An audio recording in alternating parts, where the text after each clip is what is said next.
Welcome to the home learning of A1 Introduction to Algebra. This is your first taste on the amazing journey that learning algebra is, and is a good place to start with getting you so you're not so intimidated by the algebra and stuff like that. I'm going to go through the home learning sheet with a little bit of help on some of the topics to kind of get you ready to go. So, Unit A1, Introduction to Algebraic Theory. So where it says coming soon, that's where this video is going to go. The objectives we cover in the main areas of this unit. What I need you to do is basically go through the objectives, have a look through, watch the videos, whether they're on Corbett, Oak Academy, Hegarty, and then try the tasks. Work through the tasks in order, try not to skip any, because if you leave something out you'll miss a part of the learning. This video will cover a tiny taster of the learning. To get the full in-depth one you'll need to go and sit through the videos themselves. Okay, as you work through them, tick off the tasks and send any written work to your teacher. Okay, thank you. So objective 1, how to substitute numbers for variables in unknown value problems. So we've actually got some questions from Mrs. Sherwood here, okay, as a bit of an introduction to algebra, because what you need to understand is it's not really about letters. Those letters don't mean anything. They're just symbols to mean a mystery number, or a variable as we call it. So don't be intimidated by them. So what she's done is put some questions here with some little emojis to kind of get you a bit of a taster. There are a couple of videos in this section to watch, both of them on YouTube, and then have a go at these questions just below. Now, the way I like to explain it, as I like to put it into kind of a real life situation of say a cafe. Now these letters just can mean a different thing. Okay, now I've link them to things you could order from a cafe, like coffee is C, tea is T, muffin is M, that sort of thing. And so when you're substituting in, all you're doing is you're swapping that letter for its value. So on that first one it's S, which is a sandwich. So instead of that S, we're just going to imagine it's the price, which is 20. So we can go 20 minus 4, so that first one is going to be 16. Okay, now 5C means 5 of C. Now you think about when you it means 5 times C, but you don't say that in a supermarket. If you went into a shop and said, oh, can I have 5 times chocolate bars, you'd look a little bit odd.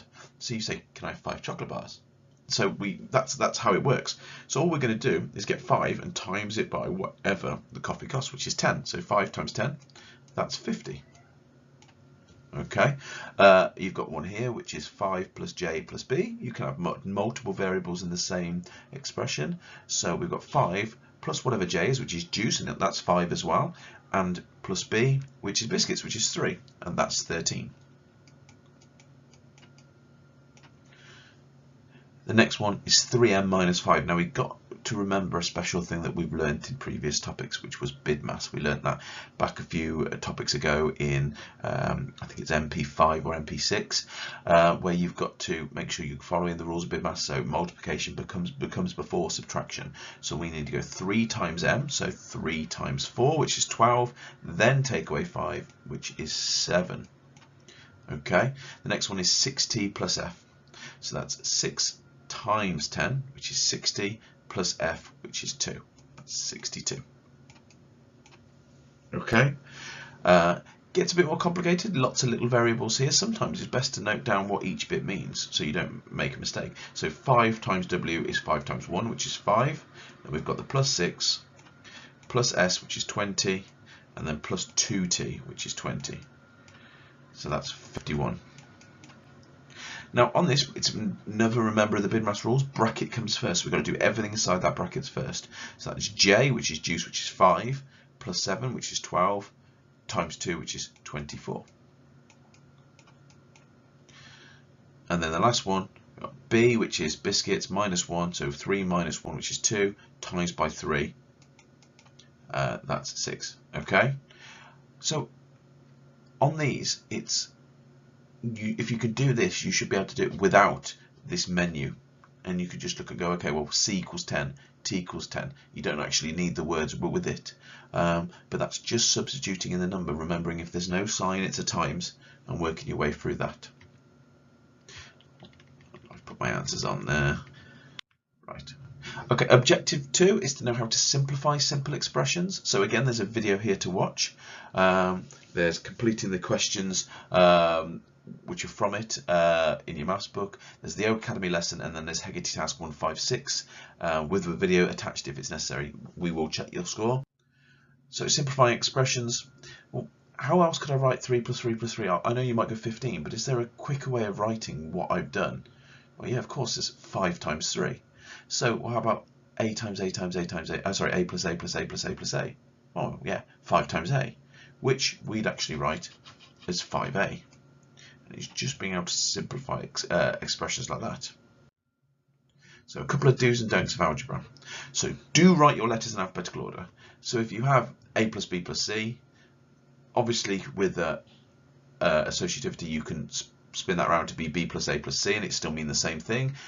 But we tend to write things in alphabetical order, so try and remember to do that. Do write the number in front of the letter. So it's 3a, which means 3 times a, not a3, okay, which is paper. Okay.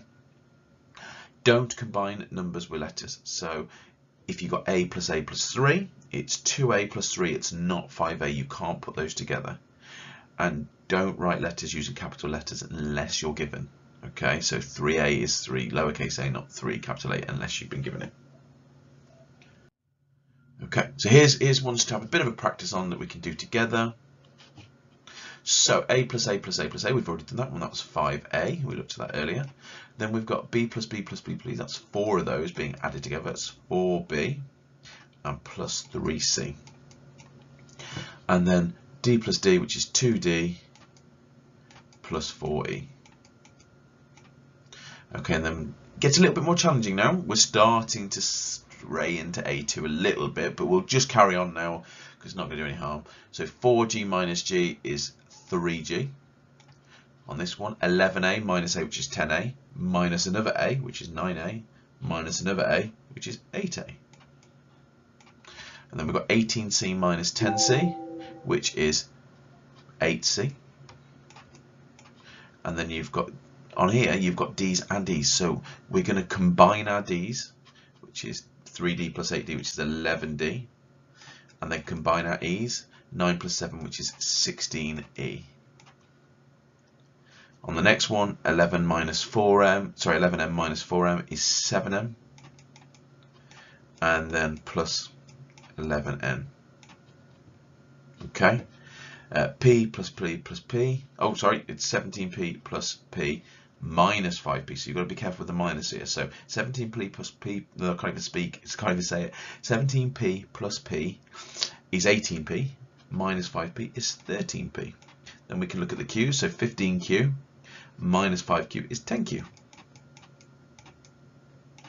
And then on here, we've got to look for what the hell, we've got 13a and minus 5a, so that's 8a.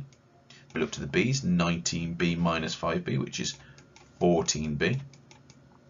And then 6c plus 2c, which is 8c. Okay, so that should explain that. Again, I've animated it, but I wanted to.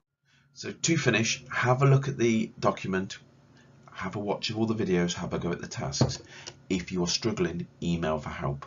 We'll all be willing to help you, okay? And hopefully this first step into the algebra will help you not to be as intimidated by it as some people are. Brilliant. Thank you.